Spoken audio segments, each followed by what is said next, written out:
إن الحمد لله نحمده ونستعينه ونستغفره ونعوذ بالله من شرور أنفسنا ومن سيئات أعمالنا من يهده الله فلا مضل له ومن يضلل فلا هادي له وأشهد أن لا إله إلا الله وحده لا شريك له وأشهد أن محمدًا عبده ورسوله يا أيها الذين آمنوا اتقوا الله حق تقاته ولا تموتن إلا وأنتم مسلمون يا أيها الناس اتقوا ربكم الذي خلقكم من نفس واحدة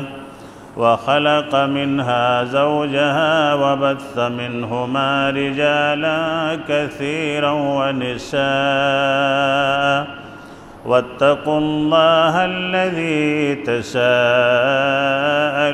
به والأرحام إن الله كان عليكم رقيبا يا أيها الذين آمنوا اتقوا الله وقولوا قولا سديدا يصلح لكم أعمالكم ويغفر لكم ذنوبكم ومن يطع الله ورسوله فقد فاز فوزا عظيما أما بعد فإن أحسن الكلام كلام الله وأحسن الهدى هدى محمد صلى الله عليه وسلم وشر الأمور محدثاتها وكل محدثة بدعة وكل بدعة ضلالة وكل ضلالة في النار فأعوذ بالله السميع العليم من الشيطان الرجيم من همزه ونفخه ونفسه ولا تهنوا ولا تحزنوا وأنتم الأعلون إن كنتم مؤمنين وقال تبارك وتعالى في موضع آخر فليحذر الذين يخالفون عن أمره أن تصيبهم فتنة أو يصيبهم عذاب أليم رب اشرح لي صدري ويسر لي أمري واحلل عقدة من لساني يفقه قولي سبحانك لا علم لنا إلا ما علمتنا إنك أنت العليم الحكيم اللهم إني أسألك علما نافعا ورزقا طيبا وعملا متقبلا محترم حاضرین جمعہ، بزرگوں، نوجوان ساتھیوں، عزیز بچوں، پردہ نشین اسلامی خواتین، پچھلے 2 جمعے سے آپ کے سامنے سیرت حضرت عمر ابن الخطاب رضی اللہ تعالیٰ عنہ بیان کیا جا رہا ہے، اور آج بھی اس کی ایک کڑی آپ کے سامنے بیان کرنے کی کوشش کی جا رہی ہے۔ اللہ رب العالمین ہمیں اصحاب رسول کی سیرت پہ چلنے کی توفیق عطا فرمائے، جو ہمارے لیے لائق اتباع بھی ہے اور لائق اطاعت بھی ہے۔ قرآن کے سورہ آل عمران کی آیت نمبر 139 سے آج کا خطبہ میں نے شروع کیا ہے۔ وَلَا تَهِنُوا وَلَا تَحْزَنُوا وَأَنْتُمُ الْأَعْلَوْنَ إِن كُنتُم مُؤْمِنِينَ، یہ آل عمران کی آیت نمبر 139 ہے۔ اللہ اسے آپ کو پڑھنے کی توفیق عطا فرمائے۔ اللہ رب العالمین نے ارشاد فرمایا کہ تمہیں پریشان ہونے کی، غمزدہ ہونے کی ضرورت نہیں ہے، تم ہی سب سے اوپر رہو گے، بلند مرتبے پر رہو گے اگر تم مومن رہو گے۔ یعنی بلند مرتبے پہ رہنے کے لیے اس بات کی ضرورت ہے کہ مسلمان اپنا ایمان درست رکھے۔ اگر ایمان میں کمی واقع ہوگی تو ضلالت اور گمراہی سے کوئی بچا نہیں سکتا ہے۔ دوسری آیت جو میں نے سورہ نور سے پڑھی ہے، آیت نمبر 63 کہ فَلْيَحْذَرِ الَّذِينَ يُخَالِفُونَ عَنْ أَمْرِهِ، ان لوگوں کو ڈرنا چاہیے جو محمد الرسول اللہ صلی اللہ علیہ وسلم کی خلاف ورزی کرتے ہیں، ان تصیبہم فتنۃ او یصیبہم عذاب علیم، کہ اللہ رب العالمین انہیں کسی فتنے میں یا بہت بڑے عذاب میں گرفتار نہ کرتے۔ ان دو آیتوں سے آج ہمیں سیرت حضرت عمر بن الخطاب رضی اللہ تعالیٰ عنہ کو سمجھنا ہے، اور اللہ سے دعا کرنی ہے کہ اللہ رب العالمین ہم جو بھی حضرت عمر بن الخطاب رضی اللہ تعالیٰ عنہ کے بارے میں سنتے ہیں، ان کے 4 خصوصیات کو یہ اسلام نے بیان کیا ہے، جن خصوصیات کو ہم آپ کے سامنے رکھتے جا رہے ہیں۔ آج پھر ہم اسے دہرا رہے ہیں۔ حضرت عمر رضی اللہ تعالیٰ عنہ کی سب سے پہلی خصوصیت یہ ہے کہ آپ شجاعت کے علمبردار تھے۔ آپ کے اندر ایمان کی قوت اتنی زیادہ تھی کہ اس ایمان کی قوت کی وجہ سے اللہ نے آپ کے جگر میں قوت عطا فرما دیا تھا، اور جس کے اندر ایمان کی طاقت ہو، جس کے اندر ایمان کی قوت ہو، وہ سوائے اللہ کے اور کسی سے نہیں ڈرتا ہے۔ اور یہی چیز تھی حضرت عمر بن الخطاب رضی اللہ تعالیٰ عنہ کہ آپ اللہ سے بدرجہ اتم ڈرنے والے تھے، اور اسی لیے اللہ رب العالمین نے آپ کو نڈر بنا دیا تھا۔ دوسری خصوصیت حضرت عمر بن الخطاب رضی اللہ تعالیٰ عنہ کی عدل سے مشتق ہے۔ عدل اور انصاف، چاہے اپنے ہوں یا بیگانے ہوں، اپنے گھرانے والے ہوں یا دوسرے ہوں، مسلم ہوں یا غیر مسلم ہوں، حضرت عمر بن الخطاب رضی اللہ تعالیٰ عنہ نے کبھی بھی عدل کا دامن نہیں چھوڑا، انصاف کا دامن نہیں چھوڑا۔ کسی بھی محاذ پہ آپ نے انصاف کے ترازو کو جھکنے نہیں دیا۔ اور تیسری خصوصیت حضرت عمر بن الخطاب رضی اللہ تعالیٰ عنہ کی یہ تقوی سے مشتق ہے۔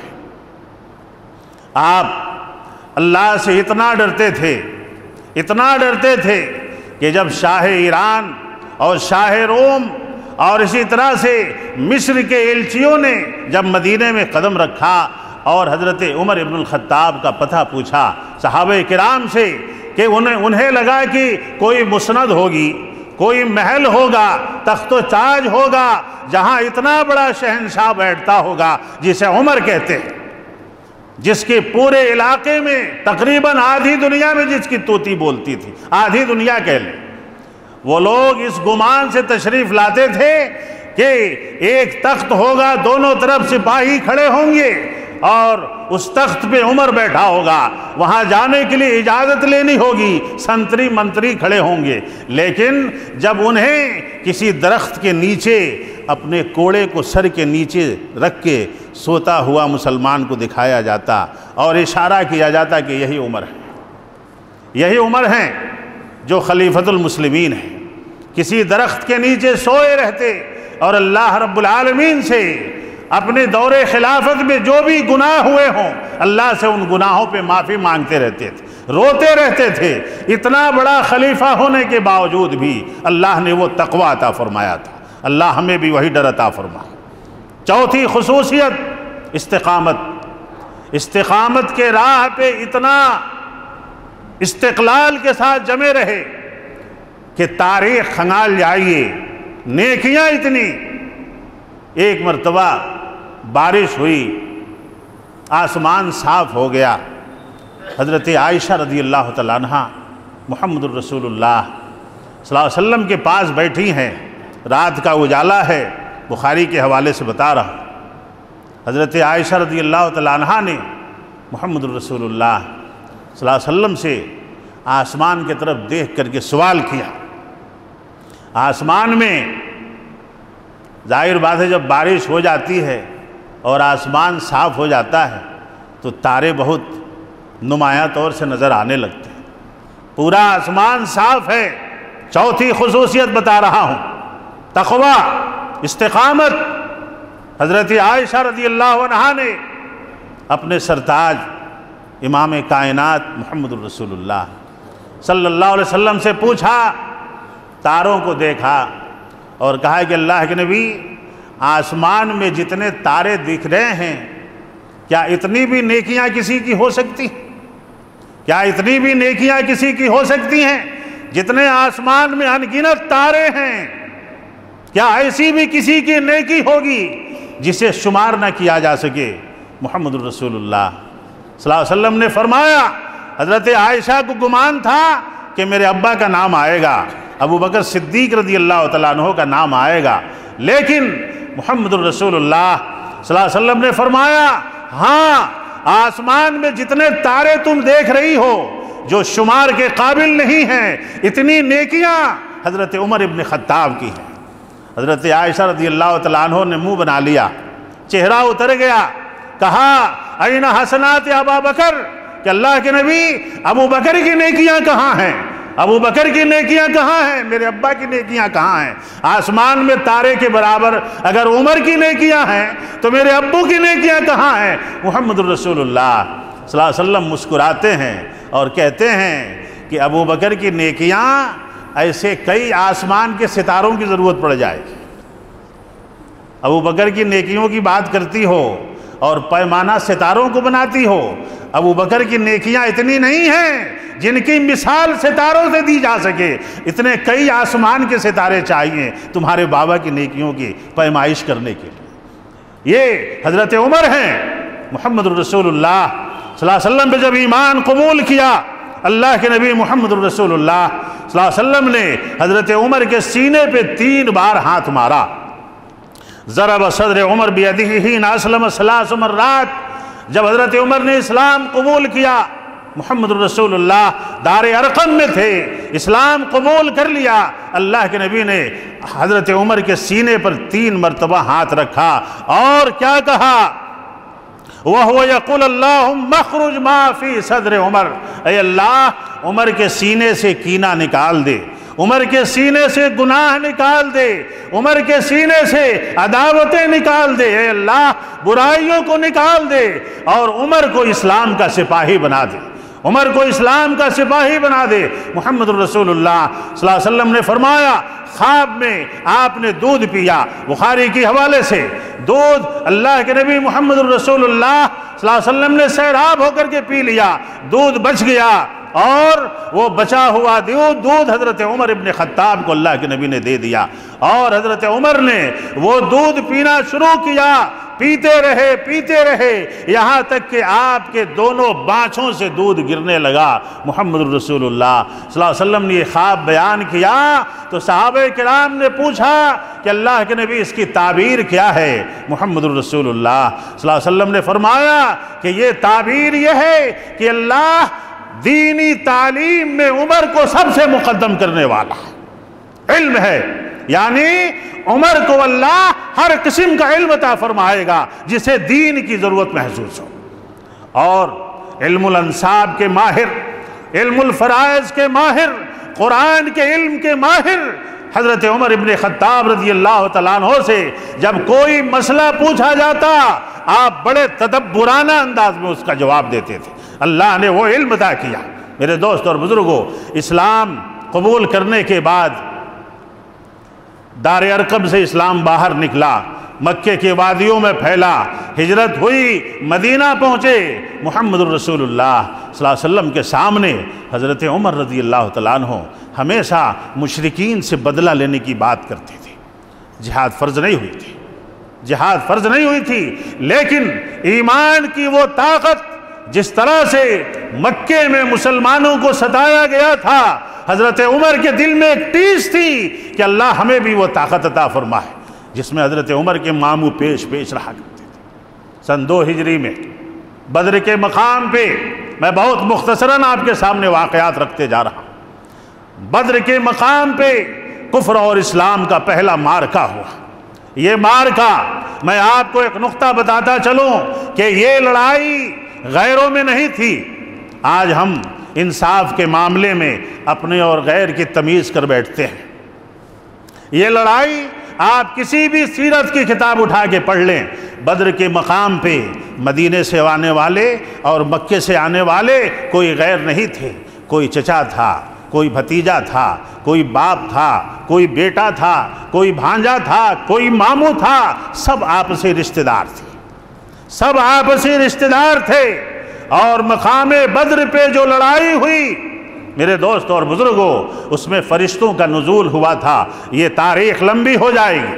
فرشتوں کا نزول ہوا اس لڑائی میں سب سے زیادہ اگر کوئی کسی کو تلاش کر رہا تھا تو ایک بھانجا اپنے ماموں کو تلاش کر رہا تھا۔ اللہ ہمیں دین کے معاملے میں تقوی اختیار کرنے کی توفیق عطا فرمائے۔ ایک بھانجا اپنے ماموں کو تلاش کر رہا تھا، اور حضرت عمر کا بیان ہے کہ میری دلی خواہش تھی کہ میرا مد مقابل میرا ماموں ہو۔ اللہ اکبر، میرا ماموں، اس کا نام عاص ابن حشام تھا، اور مقام بدر میں جنہیں قتل کیا وہ سب آپسی رشتہ دار ہی تھے، لیکن حضرت عمر کے دل میں ایک ٹیس تھی کہ ماموں نے بڑا تکلیف دیا ہے، ماموں نے مسلمانوں کو بڑا تکلیف دیا ہے۔ چشم فلک نے دیکھا سگا ماموں، سگا بھانجا، پلک جھپکنے کے برابر کام تمام ہو گیا تھا، کام تمام کر دیا، اور محمد الرسول اللہ صلی اللہ علیہ وسلم کے خدمت میں حاضر ہوئے۔ فرمایا آج اللہ نے میری وہ مراد پوری کر دی جو میرے دل میں بات مچل رہی تھی۔ اسلام اور کفر میں کبھی بھی دنیا کو، رشتہ داری کو حضرت عمر نے حائل ہی نہیں ہونے دیا۔ کسی صحابی سے بھی کوئی غلطی ہوئی ان کا بھی مواخذہ کیا، اپنے گھرانے والوں سے غلطی ہوئی ان کا مواخذہ کیا۔ اسلام ایسے ہی نہیں پھیلا۔ حضرت عمر کے زمانے میں سب سے زیادہ جو اسلام پھیلا وہ ایسے ہی نہیں پھیلا۔ شاہ ایران کے خزانے مسجد نبوی کے صحن میں پڑے ہوئے تھے، شاہ ایران کے خزانے مسجد نبوی کے صحن میں پڑے ہوئے تھے۔ صبح کی دھوپ نکلی، خزانوں پہ پڑ رہی ہے، آنکھیں چندھیاں رہی ہیں ان خزانوں کو دیکھ کر کے۔ حضرت حفصہ بنت عمر آتی ہیں، فرماتی ہیں کہ اے اللہ کے رسول کے خلیفے، اے میرے ابا، یہ خزانے میں ہمارا بھی حق ہے، اس خزانے میں ہمارا بھی حق ہے جو مسجد نبوی کے صحن میں ڈھیر لگا ہوا تھا۔ حضرت عمر نے کہا کہ بیٹی ادھر آئیے، یہ آپ کے ابا کا خزانہ نہیں ہے، یہ آپ کا، آج کل کا باپ ہوتا تو کیا کرتا؟ آج اگر کوئی باپ کسی خزانے کا مالک ہو جائے تو سب سے پہلے کسے بانٹے گا؟ وہ سب سے پہلے کس میں تقسیم کرے گا؟ اپنوں میں، اپنوں کو بلاتا فون کر کے، یہ لے جا، یہ لے جا۔ اپنی بیٹی حضرت حفصہ آئی ہیں اور کہہ رہی ہیں کچھ دے دیجیے ابا جان، اس میں آپ کے گھر والوں کا بھی حق ہے۔ حضرت عمر نے کہا کہ نہیں، یہ آپ کے ابا کا مال نہیں ہے، یہ مسلمانوں کا مال ہے، آپ چپ چاپ یہاں سے واپس چلے جائیں اور دوبارہ ایک لفظ اپنے منہ سے نہ نکالیے گا جب تک یہ پورا مال تیرا باپ تقسیم نہ کر دے مسلمان۔ میرے دوست اور بزرگوں، یہ تقوی اور یہ استقلال اور یہ شجاعت جو حضرت عمر نے دکھائی، کسی اور صحابی سے یہ شجاعت ثابت نہیں۔ میرے دوست اور بزرگوں، سعید بن عامر کو حضرت عمر ابن خطاب رضی اللہ تعالیٰ عنہ نے پہلی بار حمص کا گورنر بنایا۔ بڑے ہی متقی، بڑے ہی پرہیزگار، اور وہ صحابی جو حضرت خبیب رضی اللہ تعالیٰ عنہ کی شہادت کے واقعے کو دیکھ کر کے بھری مجلس میں غشی کھا کے گر جایا کرتے تھے۔ جب مکے میں حضرت خبیب بن عدی کو شہید کیا گیا تھا، سولی چڑھا کر کے ان کے بارے میں حضرت عمر کا خیال تھا کہ مدینے میں سعید سے کوئی نیک ہو ہی نہ سکتا ہے، حمص کا گورنر بنایا۔ بہت غور سے ان واقعات کو سنیں۔ کچھ دنوں کے بعد حمص کے لوگوں نے حضرت سعید بن عامر کی شکایت کی حضرت عمر رضی اللہ تعالیٰ عنہ سے۔ کہا کہ دن چڑھے گھر سے باہر نہیں آتے ہیں، سورج چڑھ جاتا ہے گھر سے باہر نہیں آتے ہیں، اور رات میں کسی بھی معاملے کو نہیں سنتے، اور مہینے میں ایک بار بالکل گھر سے باہر نہیں آتے ہیں، چاہے کوئی کچھ بھی کرتا رہے۔ شکایتوں کا پنڈارا کھول دیا حضرت عمر بن خطاب رضی اللہ تعالیٰ عنہ۔ حضرت سعید کو حضرت عمر نے بلا بھیجا، کہا کہ سعید، میں نے آپ کو بڑے ارمانوں سے حمص کا گورنر بنایا تھا، آپ بڑے نیک ہیں، بڑے نیک، بڑے تقوی شعار ہیں، پوری قوم آپ کی شکایت کر رہی ہے۔ تحقیق کیا، اس سے یہ مسئلہ ثابت ہوتا ہے کہ جب کوئی کسی کی شکایت کرے تو پہلے اس کی تحقیق کریں جس کی شکایت کی جاتی ہے۔ کہا کہ خلیفۃ المسلمین، میں نہیں چاہتا تھا کہ اس راز کو میرے اور میرے رب کے درمیان یا میرے رب کے علاوہ کوئی اور سنے، کوئی اور جانے۔ یہ باتیں جو میں آپ کو بتانے جا رہا ہوں، یہ راز کی بات ہے جو میں جانتا ہوں، میرا رب جانتا ہے۔ گورنر تھے، اس بات کو یاد رکھیں، گورنر کا مقام چھوٹا نہیں ہوتا ہے، گورنر کا مقام چھوٹا نہیں ہوتا ہے۔ کہا کہ سب سے پہلی شکایت جو آپ کو ملی ہے کہ میں 10 بجے تک گھر سے باہر نہیں آتا، دن چڑھے تک گھر سے باہر نہیں آتا، خلیفۃ المسلمین میرے گھر میں کوئی کام کرنے والا نہیں ہے، یعنی ایک غلام بھی نہیں ہے، ایک غلام بھی نہیں ہے۔ میں آٹا گوندتا ہوں، صبح کو اٹھ کر کے بچوں کے لیے آٹا گوندتا ہوں، روٹی بناتا ہوں، ان کو کھلا کر کے باہر آتا ہوں۔ میرے گھر میں میں گورنر ہوں، لیکن میں نے اپنی خدمت کے لیے کوئی غلام نہیں رکھا ہے، اللہ کوئی غلام نہیں رکھا ہے۔ اور دوسری شکایت کہ میں رات کو گھر سے باہر نہیں آتا، یہ بھی میں آپ کے سامنے بتانا نہیں چاہ رہا تھا۔ معاملہ یہ ہے کہ دن کو میں نے اللہ کے بندوں کے لیے اور رات کو میں نے صرف اللہ کے لیے خاص کر رکھا ہے۔ رات کو میں اللہ کے سامنے کھڑا ہوتا ہوں اور اپنے دن بھر کا حساب اللہ کے سامنے کھڑا ہو کر کے پیش کرتا ہوں، اس کے سامنے رکوع کرتا ہوں، سجدہ کرتا ہوں۔ تیسری بات جو آپ سے بتائی گئی ہے کہ مہینے میں، سنیے گا، مہینے میں ایک بار میں گھر سے بالکل باہر نہیں آتا۔ خلیفۃ المسلمین، میرے پاس ایک ہی جوڑا ہے، اللہ اکبر۔ کس کے پاس ایک جوڑا ہے؟ گورنر کے پاس۔ گورنر کے پاس ایک جوڑا ہے، اور وہ ایک جوڑا مہینے بھر پہنتا ہوں، گندا ہو جاتا ہے، گندا ہو جاتا ہے، اس کو دھلتا ہوں، موٹا کپڑا ہے، سوکھنے میں دن بھر کا وقت لگ جاتا ہے، تو میں بغیر کپڑے کے کیسے باہر آؤں؟ میں نے اپنے لیے دوسرا جوڑا بھی بنانا مناسب نہیں سمجھا۔ جب اتنی باتیں سعید بن عامر کے زبان سے حضرت عمر ابن خطاب نے سنی، آپ کے آنکھوں سے آنسو جاری ہو گئے۔ آپ نے حضرت سعید کو گلے لگایا اور کہا کہ اللہ کا شکر ہے کہ آپ کے اوپر جو میرا بھروسہ تھا وہ قائم ہے، جائیں اور آپ شوق سے اپنے مقام پہ کام کریں۔ یعنی حضرت سعید کو معزول نہیں کیا۔ عبداللہ ابن قرط کا واقعہ ہے، معلوم ہوا کہ گورنر ہیں اور سارے کام صحیح انجام دے رہے ہیں، لیکن صرف ایک کام کیا ہے کہ اپنے لیے ایک مکان بنوا لیا ہے۔ عدل دیکھیے کیسا ہے، سارے کام اچھا کر رہے ہیں لیکن اپنے لیے ایک مکان بنوا لیا ہے، بہت اچھا مکان بنوا لیا ہے۔ اتنا سننا تھا کہ حضرت عمر کی آنکھیں لال ہو گئی۔ کہا کہ جاؤ اور فوراً میرے سامنے مصر کے گورنر کو حاضر کرو۔ فاتح مصر گورنر حاضر ہوتے ہیں۔ کہا کہ کیا ہو رہا ہے؟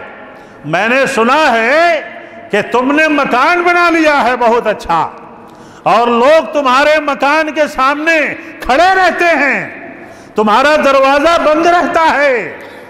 ایک کام کرو، دیکھیے صحابی رسول کو صحابی رسول حکم دے رہے ہیں، ایک کام کرو، بیت المال کی 300 بکریوں کو اٹھاؤ اور یہ گورنر کا لباس اتار دو اور وہ کھدر کا لباس بیت المال میں پڑا ہوا ہے اس لباس کو پہنو، ایک لاٹھی لو اور جاؤ ان 300 بکریوں کو چرانا شروع کرو، تمہیں میں گورنر سے معزول کرتا ہوں۔ جرم کیا تھا؟ صرف ایک مکان بنا لیا تھا، یعنی تھوڑا آرام میں لگ گئے تھے۔ حضرت عبداللہ ابن قرط کھڑے ہیں، آنسو گر رہے ہیں۔ حضرت عمر نے کہا کہ سنا نہیں میں نے کیا کہا؟ سنا نہیں تم نے؟ جاؤ اس لباس کو اتارو اور جو لباس میں تمہیں دے رہا ہوں اس سے خراب لباس تمہارا والد پہنا کرتا تھا۔ ایسے ہی 22,30,000 مربع میل پہ حکومت نہیں کیا، پھر سر جھکائے کھڑے ہیں۔ تیسری بار حضرت عمر نے کہا کہ سنا نہیں میں نے کیا کہا؟ جاؤ لے کر کے بکریوں کو، یہ میرا آخری حکم ہے۔ حضرت عبداللہ ابن قرط نکل گئے۔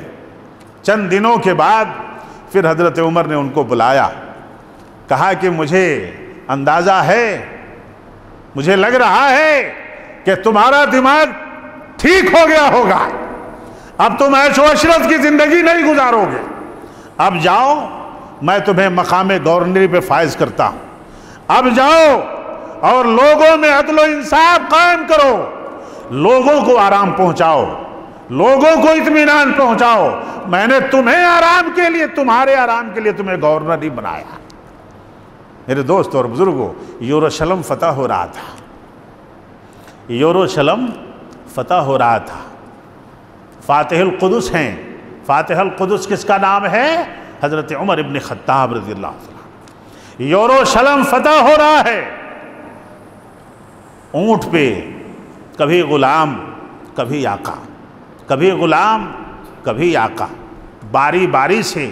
مسئلہ یہ ہوا کہ جب یروشلم پہ داخل ہونے کی باری آئی، وقت آیا، تو باری غلام کی آ گئی، باری غلام کی آ گئی، اور یروشلم میں سارے پادری سجادہ نشین ایک لائن سے کھڑے ہیں کہ فاتح مصر تشریف لا رہا، فاتح اردن تشریف لا رہا ہے، فاتح ایران تشریف لا رہا ہے، فاتح روم تشریف لا رہا ہے، فاتح مکہ تشریف لا رہا ہے، فاتح ایلیا تشریف لا رہا ہے، فاتح بھائی جان تشریف لا رہا ہے، فاتح عراق تشریف لا رہا ہے۔ کتنا بڑا حکمراں ہے، کتنا بڑا فاتح ہے جو آج یروشلم میں تشریف لا رہا ہے۔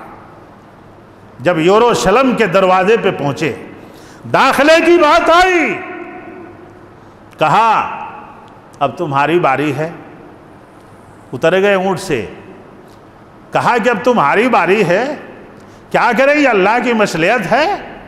داخلے کی نوبت آئی یروشلم میں، سارے پادری چوگا نشین انتظار کر رہے ہیں کہ عمر ابن خطاب کا داخلہ ہو رہا ہے، عمر فاروق کا داخلہ ہو رہا ہے۔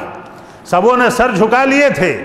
کسی پادری نے کہا کہ یہ کیا بات ہے، کالا کلوٹھا، یہ فاتح، یہ حکمراں، اس سے خوبصورت تو اس کا غلام ہے جو اونٹ کا نکیل پکڑ کے آ رہا ہے، اس سے روبدار تو اس کا غلام ہے۔ حضرت عمر نے کہا کہ یہ ہو نہیں سکتا ہے، چاہے مقام کوئی بھی ہو، دور کوئی بھی ہو، وقت کوئی بھی ہو، انصاف یہی ہے کہ عمر اونٹ کی نکیل پکڑے گا اور عمر کا غلام اونٹ پہ بیٹھے گا، اس لیے کہ غلام کی باری آ گئی ہے۔ اور جب یروشلم میں داخل ہوئے تو عمر نیچے نیچے، غلام اونٹ پہ۔ اللہ اکبر کرتے۔ کپڑے میں کتنے پیوند لگے ہوئے تھے جانتے ہیں؟ کپڑے میں چمڑے کے، کپڑے کے چمڑوں کے بھی پیوند لگتے تھے کپڑوں میں، 17 پیوند لگے ہوئے تھے۔ کتنے؟ 17 پیوند لگے ہوئے تھے حضرت عمر کے کپڑے میں، جو یروشلم کو فتح کر رہا تھا۔ میرے دوست اور بزرگوں، وَلَا تَهِنُوا وَلَا تَحْزَنُوا وَأَنْتُمُ الْأَعْلَوْنَ إِن كُنتُم مُؤْمِنِينَ۔ تمہیں کبھی بھی قبیضہ خاطر سے نہیں گزرنا ہوگا. اگر تم مومن رہے تو ہمیشہ اللہ تمہیں فتح دے گا. اگر تم نے ایمان کو چھوڑ دیا تو تمہیں ذلت سے کوئی نہیں بچا سکتا ہے. وہ ایمان کی طاقت تھی، وہ ایمان کی طاقت تھی. مصر سے ایک نوجوان حضرت عمر کے خدمت میں حاضر ہوتا ہے، کہتا ہے کہ گورنر کے بیٹے نے مجھے مارا ہے. گورنر کے بیٹے نے مجھے مارا ہے. کس لیے مارا ہے؟ روتا ہوا آیا، پیٹھ دکھانے لگا، کہا میری پیٹھ لال کر دی ہے گورنر کے بیٹے نے. فاتح مصر عمر ابن العاص، جنہوں نے پورے مصر کو دور فاروقی میں فتح کیا، گورنری پہ فائز رہے، بہت بڑے بہادر، بہت بڑے جرنیل. عمر بن خطاب نے فوراً قاصد بھیجے کہ جاؤ عمر ابن عاص کو اس کے بیٹے کے ساتھ پکڑ کے لے آؤ. پکڑ کے لے آؤ. پکڑ کے لایا گیا. کہا کیسی گورنری کر رہے ہیں؟ آپ کا بیٹا لوگوں پہ ظلم کرتا ہے. آپ کا بیٹا لوگوں پہ ظلم کر رہا ہے. یہ حکومت تم چلا رہے ہو. تم نے اپنے بیٹے کو چھوٹ دے رکھی کہ وہ جسے چاہے مارے، جسے چاہے ظلم کرے، جسے چاہے دوڑائے، جس پہ چاہے ظلم کرے. یہ تمہاری گورنری مجھے سمجھ میں نہیں آتی ہے. کہا کہ اپنا کوڑا لانا، اپنا کوڑا لاؤ. کوڑا دیا کسے؟ عیسائی نوجوان. کوڑا کسے دیا؟ کوڑا سمجھ میں آ رہا ہے کسے بولتے ہیں؟ گھوڑے کو مارتے تھے اس کوڑے سے. ایک کوڑا اگر کسی کو مار دیا تو چمڑی اکھڑ جائے گی. وہ کوڑا کس کے ہاتھ میں دیا؟ عیسائی نوجوان کے. کہا کہ جس طرح سے اس نے تجھے مارا ہے، گورنر کے بیٹے نے، صحابی کا بیٹا ہے حضرت محمد ابن عمر ابن العاص. حضرت محمد کو کہا کپڑے اتارو، کپڑے اتارو. اور عیسائی نوجوان کے ہاتھ میں کوڑا دیا. کہا کہ جیسے تجھے اس نے مارا ہے. جرم کیا تھا؟ گھوڑ دوڑ ہو رہا تھا. مصر میں گھوڑ دوڑ ہو رہی تھی. گھوڑ دوڑ میں وہ نوجوان آگے بڑھ گیا اور عمر ابن العاص کا بیٹا پیچھے رہ گیا. اور اسی بنیاد پہ اس نے اسے مارا کہ میں گورنر کا بیٹا ہوں، تو مجھ سے آگے کیسے بڑھ گیا؟ یعنی تجھے مجھ سے پیچھے رہنا تھا. میں بڑے باپ کا بیٹا ہوں. آسمان میں فرشتے دیکھ رہے تھے، جن فرشتوں نے اسلام لانے پہ خوشی منائی تھی. محمد الرسول اللہ صلی اللہ علیہ وسلم نے فرمایا تھا کہ عمر جانتے ہو تمہارے ایمان لانے سے آسمان کے فرشتے جشن منا رہے ہیں اور زمین کے شیطانوں میں ماتم بچھ گیا ہے. زمین کے شیطانوں میں ماتم بچھ گیا ہے اور آسمان کے فرشتے خوشی منا رہے ہیں. کہا کہ کوڑا پکڑو. یہ مت سمجھنا عمر کے سامنے کھڑے ہو. اس واقعے کو بڑے غور سے سنیے گا. اللہ یہی انصاف ہمیں بھی کرنے کی توفیق عطا فرمائے. ہمارا بھائی گنہگار ہو سزا اسے ملے، ہماری بیوی گنہگار ہو، ہمارا بیٹا گنہگار ہو، سزا اسے ملے. اور اس واقعے سے یہ سبق مل رہا ہے. کوڑا مارنے لگا. کسے مار رہا ہے؟ گورنر کے بیٹے کو. عیسائی نوجوان عمر کے سامنے کوڑا مار رہا ہے. محمد الرسول اللہ والذین معہ اشداء علی الکفار رحماء بینہم. جو کافروں پہ سخت تھے، مسلمانوں پہ رحم دل تھے. اللہ ہمیں مسلمانوں میں رحم دلی کا معاملہ کرنے کی توفیق عطا فرمائے.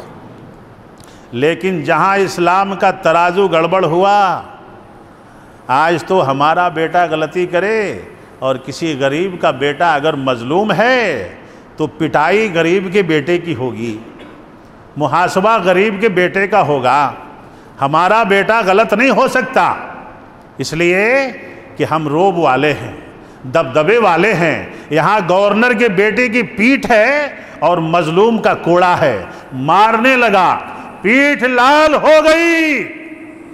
حضرت عمر نے کہا کہ اور مار، اور مار.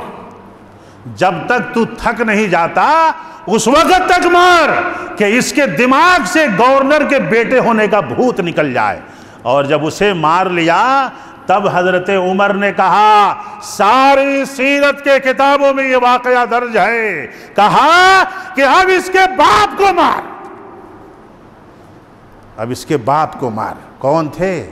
حضرت عمرو بن العاص، فاتح مصر تھے، فاتح مصر تھے۔ یعنی اولاد کے بگڑنے میں باپ کا ہاتھ ہوتا ہے، اولاد کے بگڑنے میں باپ کا ہاتھ ہوتا ہے۔ اگر باپ اپنی اولاد کو کنٹرول کر لے، اسے سزا دے، تو کبھی اولاد نہیں بگڑ سکتی انشاءاللہ تعالی۔ کہا کہ اس گورنری کا نشہ اس کے باپ نے اس کے دماغ میں چڑھایا ہے، اور اس کے بعد مجال نہیں تھی۔ یہی عمر ہیں، یہی عمر ہیں جنہوں نے تمام انسانیت کو ایک لائن میں کھڑا کر دیا۔ یروشلم کو فتح کر کے نکل رہے تھے، تہامہ کی وادی سے گزر رہے تھے، تہامہ ایک پہاڑ ہے، وہاں سے گزر رہے تھے، رونے لگے زارو قطار۔ ساتھیوں نے پوچھا کہ عمر آپ ایسے رونے لگے اس وادی سے گزرتے ہوئے؟ کہا کہ کیسے، بچپن کا ایک واقعہ یاد آ گیا ہے جو میں رو رہا ہوں۔ میرے دوست سیرت النبویہ کے حوالے سے میں آپ کو یہ بات بتا رہا ہوں۔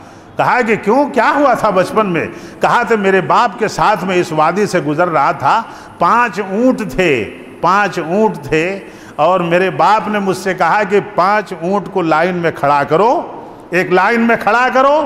ایک اونٹ کو کھڑا کرتا تو دوسرا پیچھے ہو جاتا، تیسرا آگے ہو جاتا، چوتھا پیچھے ہو جاتا۔ ان اونٹوں کو میں لائن میں کھڑا نہیں کر پا رہا تھا۔ میرے باپ نے اتنا مارا تھا مجھے، خطاب نے، کہ عربیوں نسل ہو کر کے تجھے اونٹوں کو لائن میں کھڑا نہیں کرنا آ رہا ہے، اونٹوں کو لائن میں کھڑا کرنا نہیں آ رہا ہے۔ میرے دوست اور بزرگوں، یہ حوالہ میں آپ کو السیرۃ النبویہ سے دے رہا ہوں۔ فرماتے ہیں ابو عبیدہ کے کاندھوں پہ ہاتھ رکھ دیا اور کہا، لا الہ الا اللہ انا کنا اذل قوم فعزنا اللہ، کہ اے ابو عبیدہ ابن جراح، ہم ذلیل قوم تھے، اللہ نے ہمیں لا الہ الا اللہ پڑھنے کی وجہ سے عزت دار قوم بنا دیا، اور ہم اس عزت والے اسلام کی قدر جب تک کرتے رہیں گے اللہ ہمیں عزت دار بنائے رکھے گا۔ جس دن، اور جانتے ابو عبیدہ، کہا کہ وہ 5 اونٹ میں کھڑا نہیں کر پا رہا تھا، میرے باپ نے مار کر کے میری گردن توڑ دی تھی، لیکن جب میں اسلام لے آیا، اسلام کی طاقت نے مجھے 22 لاکھ مربع میل کے انسانوں کو لائن میں کھڑا کروا دیا۔ اسلام کی طاقت جب مجھے ملی، جو 5 اونٹوں کو لائن میں کھڑا نہیں کر پا رہا تھا، آج 13 اسٹیٹ کے لوگوں کو لائن میں کھڑا کر دیا ہے۔ مجال نہیں ہے کہ کوئی آگے پیچھے ہو جائے، یہ ہے دور فاروقی۔ میرے دوست اور بزرگوں، جمعہ میں اتنا وقت تیزی سے گزرتا ہے کہ سمجھ میں نہیں آتا ہے۔ بہرکیف اللہ کے اس جانثار صحابی جن کو عمر ابن خطاب کہتے ہیں، محمد الرسول اللہ صلی اللہ علیہ وسلم نے جن کی نیکیوں کی مثال آسمان کے ستاروں سے فرمائی، ان کے عدل اور ان کے انصاف کا جو مرتبہ ہے، ان کی جو تاریخ ہے، میرے خیال سے 20 جمعہ بھی اگر گزر جائے تو ہم اسے بیان نہیں کر پائیں گے۔ 20 جمعہ بھی اگر گزر جائے تو ہم اسے بیان نہیں کر پائیں گے۔ اگلے جمعے میں انشاءاللہ اتنے بڑے بہادر سپہ سالار کی موت کیسے ہوئی، ان کی شہادت کیسے ہوئی، اور وہاں پر بھی اللہ کی کیا مرضی تھی، انشاءاللہ آپ کے سامنے میں اسے ضرور بیان کروں گا۔ اللہ سے دعا فرمائیں کہ جس طرح کا انصاف حضرت عمر ابن خطاب نے دیا، جو اپنے ہاتھ سے روٹی پکا کر کے کھلا کر کے جب تک اس گھرانے کو خوش نہیں کر دیا اس وقت تک وہاں سے رخصت نہیں ہوئے، جو 3 دن سے فاقہ کشی کا شکار تھا۔ کھانا بھی پکایا، کاندھے پہ آٹا رکھا، ہاتھ میں تیل کا ٹین رکھا، اس کٹیا میں پہنچے، کھانا کھلایا، چولہا پھونکا۔ کھانے کھلانے کے بعد جو بچے 3 دن سے رو رہے تھے، گھوڑا بن کر کے ان کو کھلایا، گھوڑا بن کر کے، ہاتھ زمین پہ نیچے ٹیک کے جو گھوڑا بنتے ہیں اور پیٹھ پہ بچے کھیلتے ہیں، ویسا کھلایا، ہنسایا، ان کی ماں سے معافی مانگی۔ ماں کو نہیں معلوم کہ کون چولہا پھونک رہا ہے، یہ کون راشن لے کے آیا ہے۔ آنکھوں میں ہنسو آ گئے، کہا کہ اماں عمر کو معاف کر دینا، عمر کو معاف کر دینا، بہت بڑی غلطی ہو گئی ہے، اگر تم معاف نہیں کرو گی تو اللہ معاف نہیں کرے گا۔ کہا کہ میں عمر کو کبھی معاف نہیں کروں گی، عمر تمہیں خلیفہ ہونا تھا، کہا کہ عمر کی جگہ تمہیں ہونا تھا، تم نے میرا چولہا پھونکا ہے، مجھے راشن لا کے دیا ہے۔ ہاتھ پکڑ کے کہا کہ اماں اگر میں عمر ہوں تو مجھے معاف کر دو گی؟ وہاں بھی اظہار نہیں کیا، جاؤ اگر تم عمر ہو تو میں تمہیں معاف کرتی ہوں۔ اتنے بڑے خلیفہ، اتنے بڑے طاقتور، اور کسی غریب کا چولہا پھونک رہے ہیں، اپنے کاندھے پہ راشن لے کے اس کے گھر میں پہنچا رہے ہیں، تیل کا ڈبہ لے کے غلام کہتا ہے کہ لائیے آقا میں پہنچا دوں، تو کہا کہ قیامت میں اگر تم میرا بوجھ اٹھا سکتے ہو تو لاؤ تمہارے کاندھے پہ رکھ دیتا ہوں۔ میرے دوست اور بزرگوں، عجیب و غریب داستانیں ہیں۔ اللہ رب العالمین ہمیں بھی عدل و انصاف، تقوی کے ساتھ، عدل کے ساتھ زندگی گزارنے کی توفیق عطا فرمائے۔ ہمارے ذلت و رسوائی کا واحد سبب یہ ہے کہ ہم انصاف سے دور ہو گئے، عدل سے دور ہو گئے، تقوی سے دور ہو گئے، استقامت سے دور ہو گئے۔